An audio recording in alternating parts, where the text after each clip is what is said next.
तलाक के बाद पति का फोन आया। कोर्ट की बेंच पर गहरा सन्नाटा पसरा था। दीवार पर लगी घड़ी की टिक टिक हर धड़कन से भी ज्यादा तेज सुनाई दे रही थी। जज के सामने रखे तलाक के कागज मानो एक रिश्ता नहीं बल्कि पूरे 6 साल की कहानी का फैसला लिखवाने को तैयार बैठे थे। सीमा की उंगलियां कांप रही थी, लेकिन उसके मन में अब कोई झिझक नहीं बची थी। उसने कलम उठाई और एक झटके में अपने नाम के अक्षर कागज पर उतार दिए। उसी पल उसकी आंखों के सामने 6 साल का दर्द घूम गया। दूसरी तरफ पवन भी बैठा था। चेहरे पर अकड़ थी, आवाज में कठोरता थी, पर दिल के किसी कोने में हल्की सी कंपन छुपी हुई थी। उसने भी दस्तक कर दिए, जैसे एक झटके में उसने भी सालों के बंधन को तोड़ डाला हो। एक आवाज गूंजी, तलाक मंजूर किया जाता है। और उसी एक वाक्य के साथ यह रिश्ता जो कभी 7 फेरे लेकर शुरू हुआ था, अब अदालत की ठंडी मेज पर बिखर गया। यह कहानी 6 साल पहले शुरू हुई थी, सीमा और पवन की शादी से। सीमा की शादी पवन से पूरे मोहल्ले और रिश्तेदारों की मौजूदगी में बड़े धूमधाम से हुई थी। मायके वालों ने अपनी इकलौती बेटी को राजकुमारी की तरह विदा किया था। लेकिन जैसे ही सीमा ने पवन के घर कदम रखा, शादी के अगले कुछ दिन सीमा ने बड़े उत्साह और प्यार से अपने नए घर की हर चीज में दिल लगाया। वह सुबह जल्दी उठकर घर को सजाती, चाय बनाती और पवन के लिए छोटे छोटे सरप्राइज करती।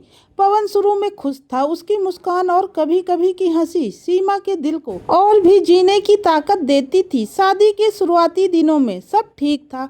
पवन थोड़ा कम बोलता था और उसके कामकाजी अंदाज में एक अलग परिपक्वता, पति जैसी छवि दिखती थी। आजकल के नए जमाने के पति की तरह नहीं, वह सीमाओं और जिम्मेदारियों को महत्व देता था। उसकी सोच पुराने रूढ़िवादी सोच थी। सीमा को यह थोड़ा अजीब जरूर लगता था, लेकिन वह सोचती शायद यही पवन का नेचर है, धीरे धीरे सब ठीक हो जाएगा। लेकिन समय के साथ यह नेचर और भी कठोर होता गया।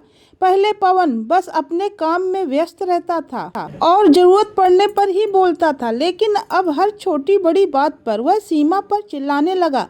रसोई में बर्तन धोते समय, कपड़ा तय करने पर, खाने की प्लेट सजाने पर, हर एक काम में पवन सीमा को जरूर टोकता था। यह काम ऐसा नहीं, ऐसा करना चाहिए। सीमा को यह समझने में समय लगा कि सिर्फ काम के कारण ही यह बदलाव नहीं आया, यह पवन का स्वभाव था, उसका अहंकार और कठोरता। सीमा चुपचाप सब सहती रही, सोचती कि शायद समय के साथ सब ठीक हो जाएगा, लेकिन हर दिन उसकी पीड़ा और बढ़ती जा रही थी। एक दिन घर में मेहमान आए हुए थे। सुबह से ही सीमा रसोई में लगी रही। नाश्ता, फिर खाना, फिर चाय, फिर रात का भोजन। हर बार कमला सास का ताना, सीमा जरा जल्दी हाथ चलाओ, मेहमान इंतजार कर रहे हैं, इतने लोगों के सामने नाक मत कटवा देना। सीमा थक चुकी थी, लेकिन फिर भी सबको हंसते हुए खिलाया पिलाया। रात को मेहमान अपने घर चले गए। सास ससुर भी आराम से सो गए। पवन भी कमरे में जाकर मोबाइल में व्यस्त हो गया, लेकिन सीमा वह अकेली रसोई में खड़ी रह गई। बचे हुए बर्तन का ढेर, चूल्हा समेटना, फर्श पोंछना, सब काम उसके जिम्मे था। जब तक उसने आखिरी बर्तन धोकर रखा, तब तक रात के 2 बज चुके थे। उसकी आंखें लाल हो गई थी, शरीर दर्द से टूट रहा था। सीमा कमरे में जाकर लेट गई और थके होने के कारण उसे तुरंत नींद भी आ गई। लेकिन सुबह जैसे ही वह थोड़ी देर से उठी, ससुर धर्मपाल अखबार मेज पर पटकते हुए बोले, आजकल की बहुएं अपने मन की हो गई हैं। कल रात को सोई तो सुबह सूरज निकलने के बाद उठ रही है। हमारे जमाने की औरतें तो मुर्गे के साथ उठती थी। कमला ने तुरंत कहा, हाँ जी, हम लोग तो अपने जमाने में कभी इतना लेट आज तक उठे ही नहीं हैं। जब हमारी साथ उठती थी, उससे पहले हमारे सारे काम हो जाते थे। पर आजकल की औरतों को कुछ कहा ही नहीं जा सकता। काम करने वाली औरतें देर तक नहीं सोती हैं। सीमा ने धीरे से कहा, पापा मम्मी, मैं कल रात रसोई का सारा काम निपटाकर 2 बजे सोई थी। धर्मपाल जी ने हंसते हुए ताना मारा, तो क्या बड़ा काम कर दिया? घर की बहुएं यही काम करती हैं, कोई एहसान नहीं किया। पवन अखबार पढ़ते हुए बोला, सीमा पापा सही कह रहे हैं, तुमको टाइम मैनेज करना सीखना चाहिए, हर बात का बहाना मत बनाओ। उस पल सीमा का दिल जैसे चूर चूर हो गया। उसने मन ही मन कहा, किसी को यह क्यों नहीं दिखता कि मैं भी इंसान हूँ, मेरी भी थकान है, मेरा भी दर्द है। सास ससुर के तानों से ज्यादा दुख तो उसे पवन का उसका साथ देना और उसके खिलाफ बोलना और दुखी कर दिया था। समय बीत गया। सीमा और पवन के रिश्ते में अब सब एकदम औपचारिकता जैसा रह गया था। पवन सुबह उठता, ऑफिस जाता, लौटकर अपने माँ बाप के पास बैठता, खाना खाता और धीरे अपने कमरे में सोने चला जाता। इसी बीच सीमा पूरे दिन रसोई में लगी रहती, घर का काम निपटाती और बर्तन धोती। जब तक वह थक कर कमरे में आती, पवन सो रहा होता। हर दिन यही सिलसिला चलता रहा। उनके रिश्ते में कोई ऐसा पल नहीं बचा जो नई शादियों में होता है। कोई हंसी, कोई रोमांच, कोई खास यादें। सीमा इसे अपने भीतर दबाकर सोचती कि शायद समय के साथ सब बदल जाएगा, शायद पवन का यही नेचर होगा। लेकिन समय के साथ पवन का नेचर और भी कठोर होता गया। वह सीमा को कभी वक्त नहीं देता था, ना उससे बातें करता, ना उसे कभी घुमाने ले जाता। घर में रहते हुए भी वह या तो टीवी में खोया रहता, या मोबाइल में, या फिर अपनी माँ बाप के पास बैठा रहता। सीमा के लिए यह सब इतना दर्दनाक था कि वह अक्सर खुद से कहती, शायद यही उसका स्वभाव है, मैं इसे बदल नहीं सकती। धीरे धीरे सीमा महसूस करने लगी कि प्यार और कोशिश के बावजूद अगर सम्मान और वक्त नहीं मिलता तो रिश्ता सिर्फ एक नाम भर रह जाता है। वह अपने भीतर चुपचाप सोचती, मैं सब कुछ सह सकती हूँ, लेकिन क्या यह सच में प्यार है या बस एक नाम की बंदिश। दीपावली का दिन था। सीमा सुबह से ही घर सजाने में लगी रही। रंगोली बनाई, दियों को सजाया, पूरा घर चमका दिया। फिर पकवान बनाने में लगी रही। गुजिया, लड्डू, नमकीन, सब कुछ। पूरा दिन उसने काम में झोंक दिया। शाम को जब रिश्तेदार आए और सब लड्डू खाने बैठे तो कमला ने हंसते हुए कहा, देखो देखो, सीमा ने पहली बार लड्डू बनाए हैं। अब ये तुम्हारे पेट ही फैसला करेंगे कि यह बहू कितनी काम की है। सबने लड्डू खाए। जब रिश्तेदारों ने लड्डू की तारीफ की, धर्मपाल जी ने खिसिया कर कहा, अरे ठीक है, लेकिन स्वाद में वो बात नहीं है। तुम्हारी मम्मी के हाथ के लड्डू की बराबरी कौन करेगा। कमला जी ने मुस्कुराते हुए कहा, हाँ, सिखाने में अभी सालों लगेंगे इसे। वैसे मायके में कुछ सिखाया भी था कि यूं ही भेज दिया। पवन ने यहाँ पर भी सीमा के लिए कुछ नहीं बोला और पापा की बातों पर वह भी हंसकर कहा, पापा आपने सही कहा, माँ के हाथों की बराबरी सीमा कहाँ कर सकती है। यह बात सीमा को बहुत बुरी लगी, लेकिन उसने कुछ नहीं कहा। रिश्तेदारों के सामने अपमानित होकर सीमा की आंखें भर आई, पर उसने अपने आंसू छुपाकर काम जारी रखा। एक बार सीमा को तेज बुखार हो गया, सिर जल रहा था, शरीर कांप रहा था। उसने पवन से कहा, पवन, मुझे बहुत तेज बुखार है, जरा दवा ला दीजिए। पवन चिढ़कर, सीमा, तुम्हें तो हर दूसरे दिन कुछ न कुछ हो ही जाता है।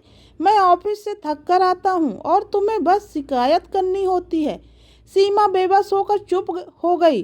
उस रात उसने बिना दवा लिए ठंडे पानी की पट्टियाँ खुद ही रखी। सुबह जब कमला ने उसे बिस्तर पर देखा तो बोली, क्या हो गया बहू, जरा सा बुखार ही तो है, और औरतें बुखार में भी काम करती हैं, उठो और चाय बनाओ। सीमा ने कांपते हाथों से चाय बनाई और खुद भी सोचती रही, क्या इस घर में मेरी तकलीफ किसी को दिखती ही नहीं। एक शाम सीमा ने हिम्मत की और बोली, पवन, मुझे लगता है कि इस घर में मेरी कोई इज्जत नहीं है। हर दिन ताने, हर दिन अपमान। मैं इंसान हूँ, मशीन नहीं। पवन ने गुस्से में कहा, सीमा, तुम्हें हर बात बढ़ा चढ़ाकर कहने की आदत है। अगर इतनी ही तकलीफ है तो मायके चली जाओ। सीमा ने आंसू पोंछते हुए कहा, ठीक है, अगर यही चाहते हो तो अब मैं अपनी इज्जत की भीख नहीं मांगूंगी, मैं तलाक चाहती हूँ। यह बात जैसे ही सीमा ने कहा, पवन गुस्से से पागल हो गया और वह जोर जोर से चिल्लाने लगा। इस बात पर पवन और सीमा की काफ़ी लड़ाई हुई और यह बात घर के बड़े यानी धर्मपाल जी और कमला जी के कानों में पड़ी और वह लोग भी बस सीमा के ऊपर सीधा पानी लेकर चढ़ बैठे। उसे तरह तरह की ताने मारने लग गए, लेकिन सीमा ने बस अब तय कर लिया था कि वह अब कुछ नहीं सहेगी और उसने अपने सास ससुर से भी यही कह दिया कि मैं जब इतनी ही बुरी हूँ, मैं आपके घर को बर्बाद कर चुकी हूँ, मैं आप लोगों का कुछ नहीं करती हूँ, तो प्लीज़ मुझे तलाक दिलवा दीजिए अपने बेटे से। धर्मपाल जी ने सीधे सीमा के पापा अभयराज जी को कॉल लगाया और आवाज़ में कटुता भरकर कहा, आपने अपनी बेटी को क्या संस्कार दिए हैं। वह हमारी इज्जत हिला रही है, तलाक मांग रही है, हमारी नाक कटेगी, आपकी भी नाक कटेगी। आपने अपनी बेटी को कोई अच्छी बातें सिखाई भी है या नहीं? धर्मपाल जी की बातों में घमंड था, पर अभयराज जी की आवाज में दर्द और पिता का स्नेह साफ सुनाई दे दिया। अभयराज जी ने दृढ़ता से कहा, मेरी बेटी आज 6 साल से आप लोगों की हर कड़वी बातें सह रही है। आप लोगों ने उसे कभी समझा ही नहीं। हमने आज तक कुछ नहीं कहा क्योंकि हमारी सीमा को लगता था कि सब कुछ ठीक हो जाएगा, पर जब उसे ऐसा लग रहा है कि अब कुछ ठीक नहीं हो रहा है और उसे तलाक चाहिए, तो आप दिलवा दीजिए। वह हमारी इकलौती बेटी है, हम उसे अच्छी जिंदगी दे सकते हैं। धर्मपाल जी ने फिर दबंग आवाज में कहा, बेटी के बाप होकर इतना घमंड शोभा नहीं देता। हम तो लड़के वाले हैं, हमारे बेटे की दूसरी शादी भी हो जाएगी, पर तुम्हें सोचना चाहिए कि तुम्हारी बेटी का क्या होगा। लोग ताने देंगे, बदनामी होगी, रिश्तेदारी में हंसी होगी। अभयराज जी का स्वर अब और नरम पर अड़िग था। हमें दुनिया समाज से कोई मतलब नहीं है कि वह क्या कहेंगे और क्या नहीं कहेंगे। हमारा मतलब हमारी बेटी की जिंदगी है। अगर हमारी बेटी को उस घर में खुशियां नहीं मिल रही हैं, तो हम चाहेंगी कि आप उसे तलाक दीजिए। उसकी जिंदगी का दर्द हम देख लेंगे और संभाल लेंगे। आप अपने बेटे को ही देखिए। इतना कहकर अभयराज जी ने फोन रख दिया। उनकी आंखों में अपनी बेटी के लिए पिता जैसा प्यार और हौसला साफ झलक रहा था। दुनिया की बातों से ऊपर उठकर एक पिता का फैसला, एक बेटी की इज्जत चुनना। धर्मपाल का गुस्सा फोन रखते ही उफन पड़ा। वह अपनी पत्नी कमला से कहते हैं, देखो तो बेटी का बाप कितनी अकड़ दिखा रहा है। कह रहा है कि तुम मेरी बेटी को तलाक दिलवा दो, हम अपनी बेटी का ख्याल रख लेंगे। हमें क्या फर्क पड़ता है, समाज क्या कहेगा। उसकी आवाज में घमंड साफ झलक रहा था।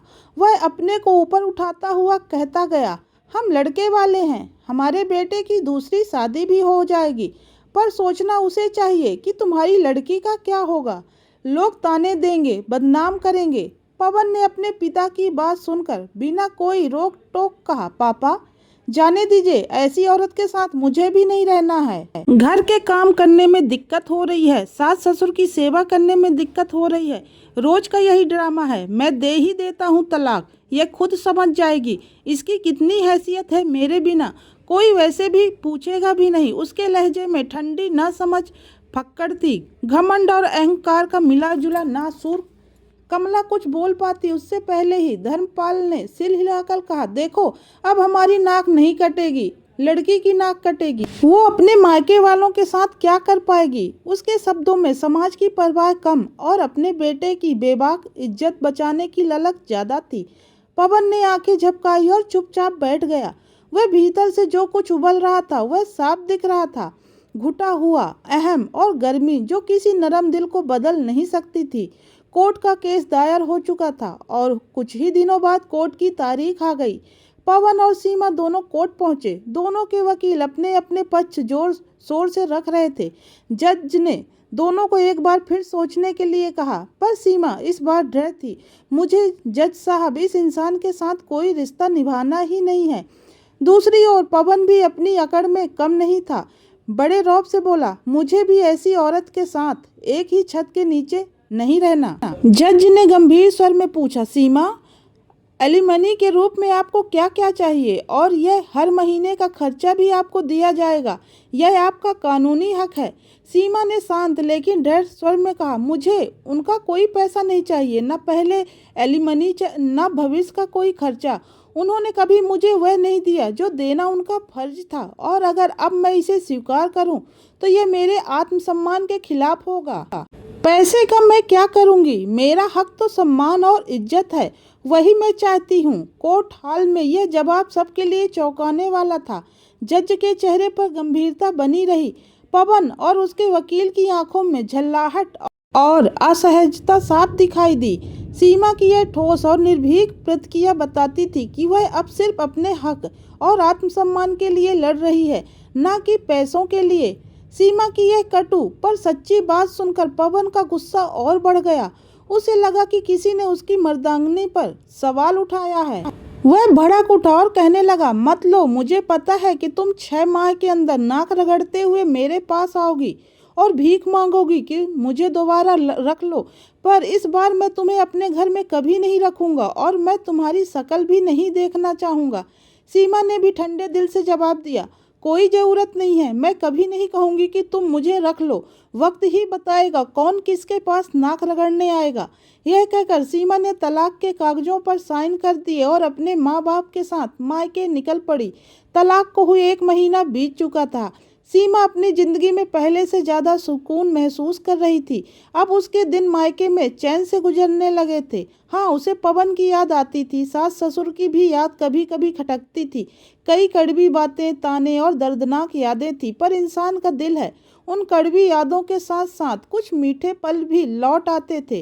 शादी के शुरुआती दिनों में पवन के साथ बिताए गए हंसी खुशी के छोटे छोटे पल, कोई मजाक, कोई मुस्कान, कभी अचानक दिया गया फूल, इन्हीं यादों को सोचकर कभी कभी सीमा हल्की सी मुस्कान बिखेर देती थी।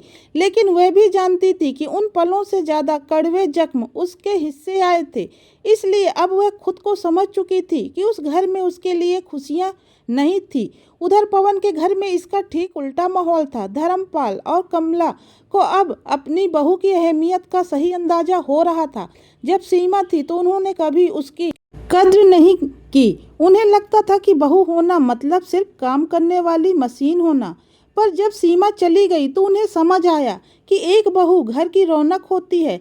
सुबह 4 बजे जब सीमा उठकर सारा काम संभालती थी, तब कमला आराम से देर तक सो पाती थी। पर अब हालात बदल गए थे।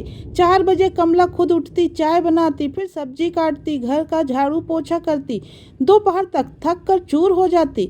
धर्मपाल को भी अब महसूस होने लगा था कि केवल आदेश देना आसान है, लेकिन घर के छोटे छोटे काम पूरे दिन कैसे खा जाते हैं, यह अहमियत तभी सामने आती है जब सब खुद करना पड़े।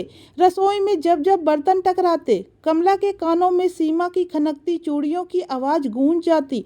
वह खुद से बड़बड़ाती, हमने क्यों नहीं समझा उस लड़की को, हर वक्त काम में लगी रहती थी और हम सिर्फ ताने देते रहे। धर्मपाल भी चुपचाप बैठे रहते, मन ही मन मानते कि गलती उनकी थी। पवन की हालत और भी खराब थी। वह अब जल्दी जल्दी चिड़चिड़ा हो जाता। पहले जहां घर आने पर उसे गर्मा गर्म खाना और सीमा की मुस्कान मिलती थी, अब सन्नाटा और तनाव भरा माहौल मिलता था। काम के बीच भी उसे सीमा की याद आती। कभी उसके कमरे में रखी चूड़ियों को देखता, कभी अलमारी में रखी हुई चुनरी को छूता और भीतर से बेचैन हो उठता। रिश्तेदारों की बातें भी अब जहर घोल रही थी। कोई कहता बहू चली गई तो घर उजड़ गया, कोई ताना मारता इतनी सी कदर नहीं कर पाए तो अब भुगतो। बाहर की बातें धर्मपाल और कमला को चुभती, लेकिन सबसे ज्यादा पवन को गुस्सा दिलाती। उसका अहंकार उसे मानने नहीं देता था कि वह गलत था। वह सोचता सीमा को ही दोषी ठहराना आसान है, लेकिन दिल की गहराई में कहीं न कहीं उसे यह एहसास हो रहा था कि सीमा सही थी। अब इस घर की रौनक, उसकी मिठास और हंसी खुशी सब गायब थी। सीमा ने भले ही अकेले रहकर अपनी दुनिया को संवारना शुरू कर दिया था, पर पवन और उसके परिवार की दुनिया दिन ब दिन टूटती जा रही थी। एक दिन कमला और धर्मपाल ने आपस में कहा, अब जो हो गया सो हो गया, पर एक बात है, हमें मिलकर उससे माफ़ी जरूर मांगनी चाहिए। हमने जो गलती की है उसका पश्चाताप करना चाहिए। उन दोनों ने यह बात गांठ बांध ली और दोपहर करीब 12 बजे सीमा के घर पहुंचने का निश्चय किया। दोपहर के 12 बजते ही वे सीमा के मकान की घंटी दबाकर खड़े हो गए। दरवाजा खुला तो सामने अभयराज जी दिखे। अभयराज जी ने उन्हें देखते ही स्तब्ध होकर पूछा, आप लोग यहाँ क्यों आए हैं?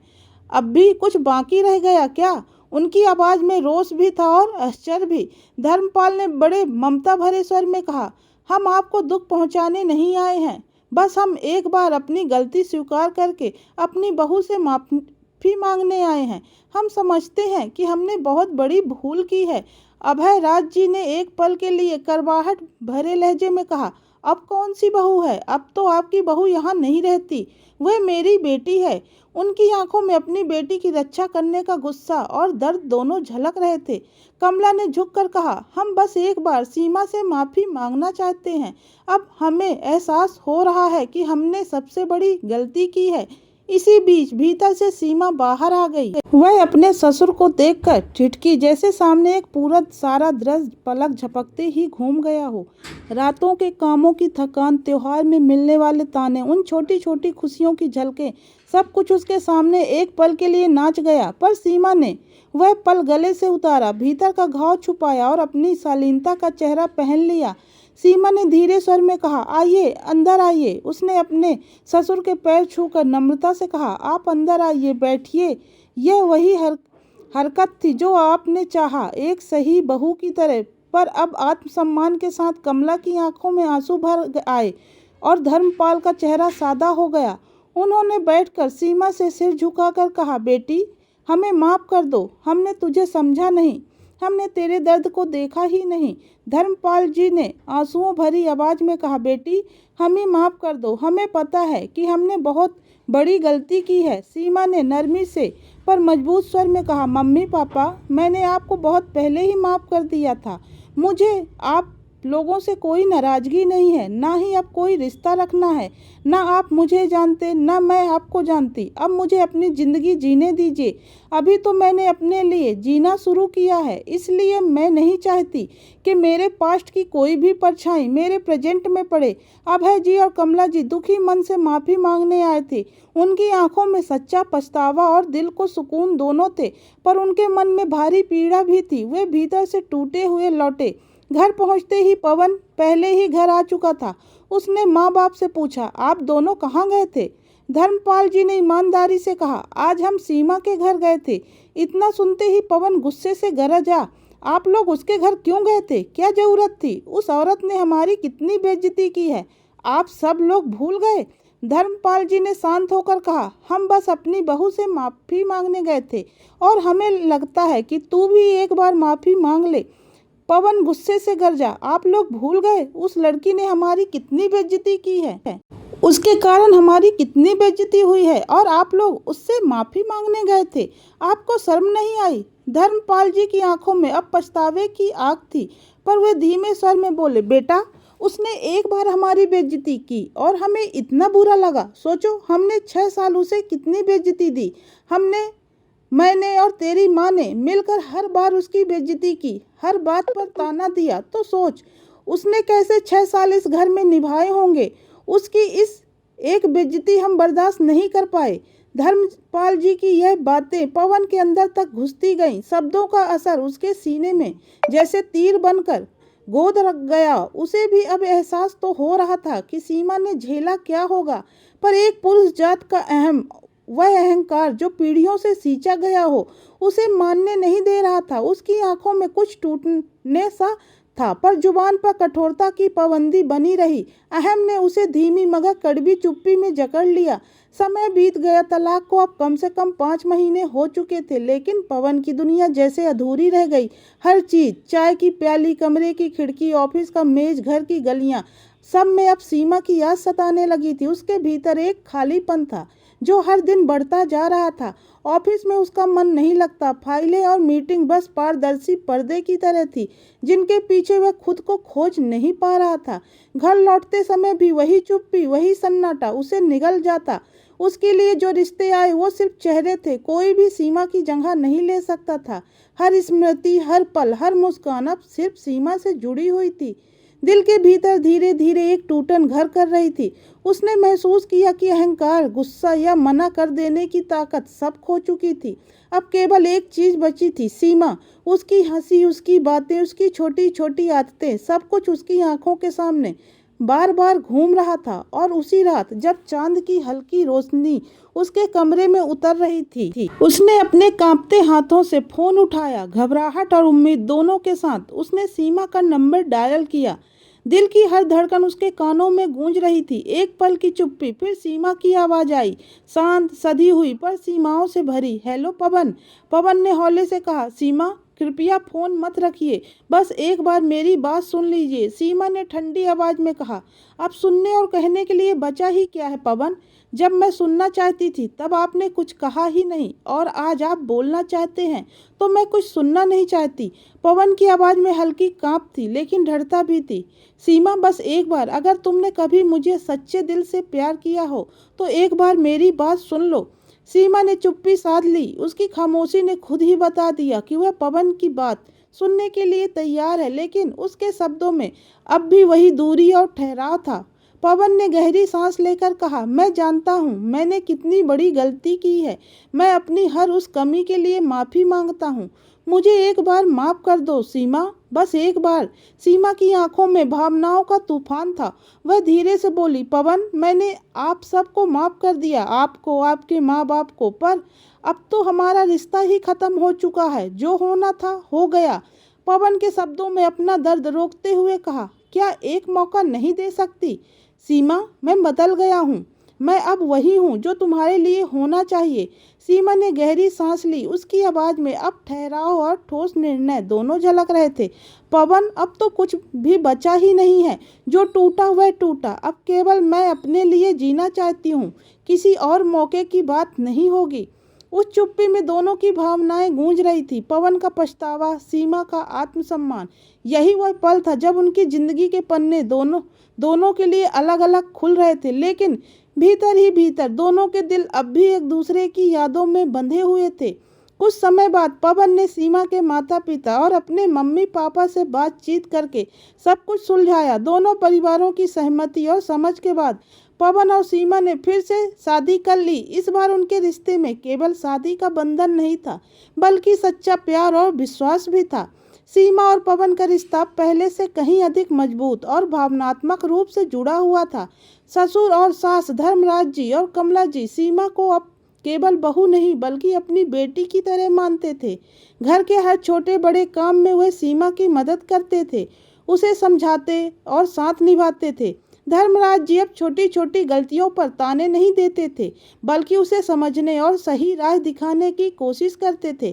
पवन भी अब सीमा की हर बात को ध्यान से सुनता, उसकी पसंद नापसंद का ख्याल रखता और उसे घुमाने फिराने के लिए ले जाता।